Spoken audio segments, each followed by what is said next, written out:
ফিলিস্তিন ইস্যুতে এক আত্মা ইরান ও পাকিস্তানের। ইব্রাহিম রাইসি পাকিস্তানি জনগণের প্রতি কৃতজ্ঞতা প্রকাশ করে দীর্ঘ এক টুইট জানিয়েছেন ইরানের প্রেসিডেন্ট ইব্রাহিম রাইসি।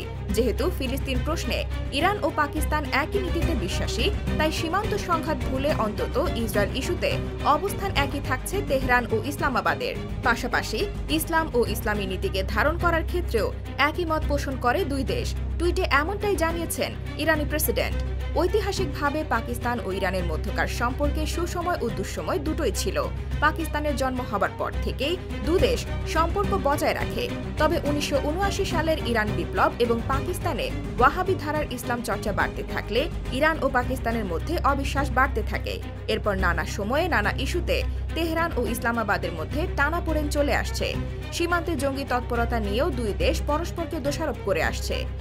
আমেরিকার সঙ্গে পাকিস্তানের সখ্যতার বিষয়টিও তেহরানের জন্য অস্বস্তির। তারপরও দুই দেশের মধ্যে কোনো দ্বন্দ্ব দেখা যায়নি। তবে ফিলিস্তিনিদের জন্য দুই দেশের এক নীতি আবারও দেশ দুটিকে এক সুতোয় বাঁধছে।